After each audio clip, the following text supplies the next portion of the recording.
and it's like, whoa, and it blows your mind. It's all the shading and stuff. It's really well shaded. Everything looks so rounded. And you're really going to think that it's a game that's a generation ahead of its time. Yeah. It's brilliant. Last-second timing stuff in there where you have to jump real quick. I think a lot of people are going to be surprised at the kind of game that Donkey Kong Country is.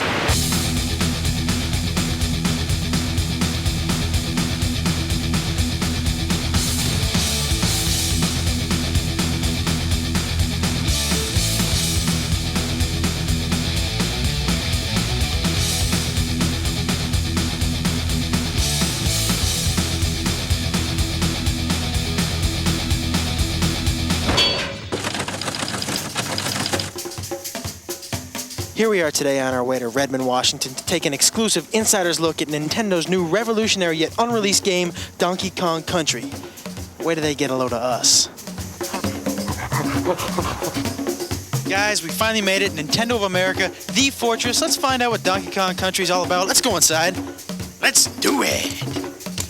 Hey, it's Ken Lobb, development manager. Hey man, how's it going? Donkey Kong Country, how you doing? Ken, what is the deal with this here? Yeah, we get a lot of letters and they like to put pretty pictures on the front of the envelopes, so we'll like stick it on the wall, you know? So, Ken... You want a banana? No thanks. Ken, I want in on this Donkey Kong Country thing. I want on the inside. I don't know. Ken, me and you, pal, we go back a long way? Come on. What do you think? Old time's sake? Okay, I'll take you to the treehouse. The treehouse? God, I hope there's no climbing involved. Here it is. What's the password? Diddy. Password? Diddy? Yeah!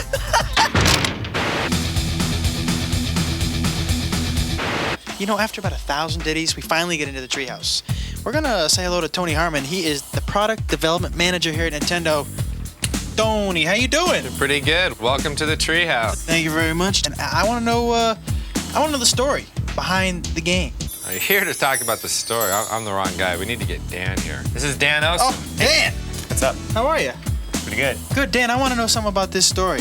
Basically, we had a chance to kind of create a new story for Donkey Kong. We gave him a world to live in, some supporting characters. Foremost among those, Diddy Kong, the little Kong wannabe monkey guy. Little Kong wannabe? He's a cool little dude who follows Kong around, tries to be just like him. The story actually picks up with Diddy sitting in the jungle guarding the banana horde. No sooner does the storm start, nightfall, Kremlings come, stuff Diddy in the barrel. What are... Kremlings are the tribe of evil reptilian beings who inhabit the island, and they're very envious of Kong's banana stockpile. As we all are. Yes, as anyone would be. Yeah. And they stuff Diddy in the barrel, punt it in the bushes, and grab all the bananas and take off with them, take off with the loot. Donkey wakes up and... Next day, Kong wakes up, where's my bananas? He goes out to find him. Rescue his little buddy, find out where he is. But Kong's angry, he's got his little buddy back, but he needs his bananas. So we get the Kremlins, we got Diddy, and we get the big fella. Tony, did you have a favorite character? Are there more characters in this? There's a lot of characters. I like the whole Kong family. We got Cranky. Cranky's the star of the original Donkey Kong game. Still alive, is he? Dad or grandfather played that game. Wow. Then we also have Funky Kong. Funky is kind of the California surfing kind of Funky Kong. Yeah, he That's runs nice. Funky Flights, and the Funky Flights allow you to fly around to different parts of the game. We also got Candy Kong. Candy Kong is Donkey Kong's love interest. Okay, good. I was wondering, maybe I could take a look at the game? Yeah, sure. Right over here. These guys are so easy. Yeah. This is Armand, and this is Rich. Hey, how you doing? Oh, hey. These guys test Donkey Kong Country for a living. We have hundreds of areas in Donkey Kong Country, and these guys have to play each area probably 100, 200 times each, weeding out all the bugs. This is a prototype board. There's 8 chips on this, 4 meg each, which makes it a 32 meg game, the biggest game ever. This 32 megs allows us to do a variety of action and a variety of backgrounds. We have snow levels, jungle levels, The pyramid type levels. pyramid levels, The cave scaffolding levels, level. The forest levels. The industrial level. And underground, factories, all kinds of A lot of different bizarre levels places that you wouldn't expect to find on an island. Yeah, it does. We've got a bunch of guys that call it goodies. These guys help you out. We got Ramby, who's a rhinoceros who bashes through some walls, helps you find some hidden areas. We got Winky the frog. He's bad. He can jump on top of a lot of chairs. Espresso either. Yeah, we got Espresso. That's an ostrich, a flying ostrich with these little bitty wings and goes flapping along the top of the screen. We have a lot of other special effects we do as well. On the snow level, we have 12 different layers of snow going back and forth. We have forest levels with parallax scrolls for dimension in the game. How did this project get started? Visited my friends at Rare. Rare's been working with Nintendo for a number of years, and Tim Stamper, the head creative person there, was telling me about an idea he had to make a game out of fully rendered characters. Tim, I was just curious as to how you made them look so real. Because we're based in Twycross, we have a zoo about 2 miles away. Ah, you went to the zoo. The zoo, yeah, and had a good look at the gorillas and the monkeys, and with video cameras, it was pretty funny. Hey, big fella. Hey, there's Diddy. Diddy and Donkey. Oh, get out of the way, Diddy. How's it feel to be a prototype, fellas? Using advanced computers to produce a three-dimensional model that we can display on a computer screen. So, what do you got to eat here? Well, today we got the cream of banana soup, the banana and peanut butter sandwich. Hey, your name is George. George Zachary from Silicon Graphics. I was wondering if you could help me out a little bit in explaining the game. Sure, it's a really cool game. It was created on this thing called the Challenge, which is this really advanced supercomputer. Basically, picture 20 supercomputers in a box. Now, with all this technology, am I going to have to buy an adapter for my home Nintendo? Not at all. In fact, when the game was created on the Challenge, it was basically specially output to the Super Nintendo game system. So it basically comes in a cartridge, you stick it in the system, and you play. How do we make the roundness, the 3D? Actually, it was created on the Challenge, first in wireframe. Actually, then you grow shade them, or you can Phong shade them, and then you actually texture map them. And you can even trilinearly bitmap interpolate. That sounds a little dangerous. Let me ask you this. I heard downstairs something about ACM Yeah, that's technology. advanced computer modeling. Basically, what you can do with it is it lets you create fully realistic, fully rendered 3D graphics, so the person has a sense of really being there. Same computers that were used in Terminator 2, Jurassic Park, new movies like True Lies, Mask. A year and a half later, we're closing on the finish of the game. All right, here we are. We're about to talk to two guys who play this game 24 hours a day, 7 days a week. And guess what, folks? Guess what? They get paid. This is Henry. Henry, say hello. Hey, what's up? Henry, we were wondering if maybe you could show us a couple tips, some pointers.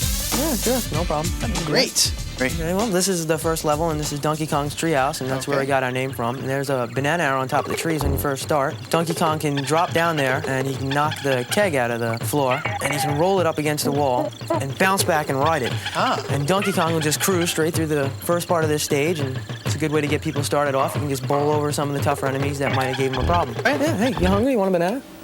No. Well, I guess I could show you something else, too. This is a snow level later on in the game. It is snowing.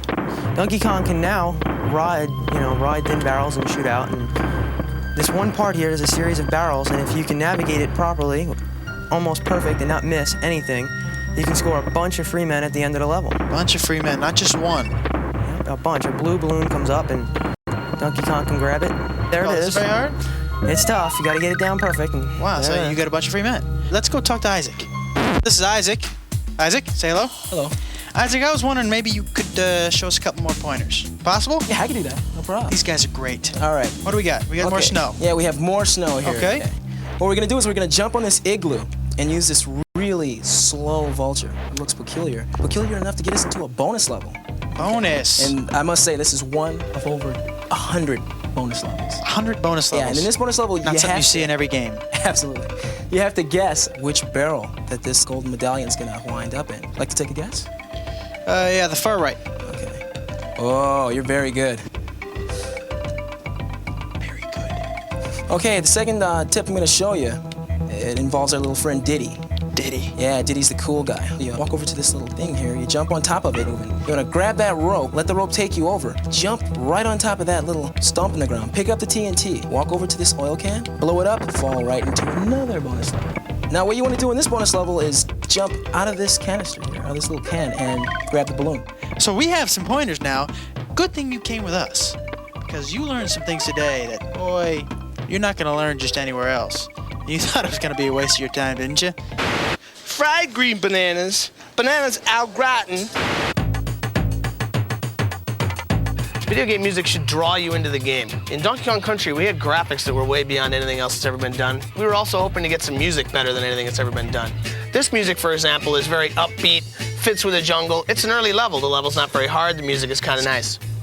Okay, now here we have the music that goes with the water level. Now in this level, you've just finished a really, really hard level in the game. We use this music and this fairly easy level as kind of a reward. because the music is so good, we're putting this music on a CD. You know, something that's big in Japan for many, many years is game music on CD. Hasn't been a big hit in America because maybe the music hasn't been quite up to what you hear on the radio is every daytime. You're kind of losing it, dude. We got massive Smurfs attacking him on the scaffold level. What are the big blue Well, buff? the reason why I like them is because, for one, they're big, they're blue, and they're buff. But and then when you hit them, they kind of bounce. The morphing rocks. The Those morphing guys rocks. are so cool, man. You touch these barrels and the lights turn on and off. And these rock guys are just kind of rolled up. And you hit this light, they unroll and they start walking towards you. It's so cool.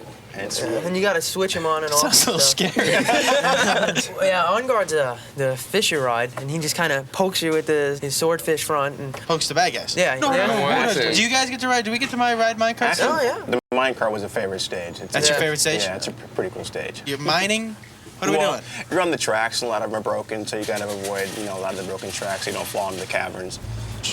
When we put this out, what do you think your friends are gonna think about this game? I don't think really you have to tell them all that much. Once they see the pictures, it's just gonna be like, you have to have it, you know it, get it. It's one of those games you don't get bored with. You know, I've played it probably 100 times, over 100 times now, and I'm still getting better. I'm still getting better in stages. There's certain stages I can improve on and keep getting better. Tell you what, you better reserve this game before November 21st, because that's when it comes out in the stores. I already got mine.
Let's see what's in here.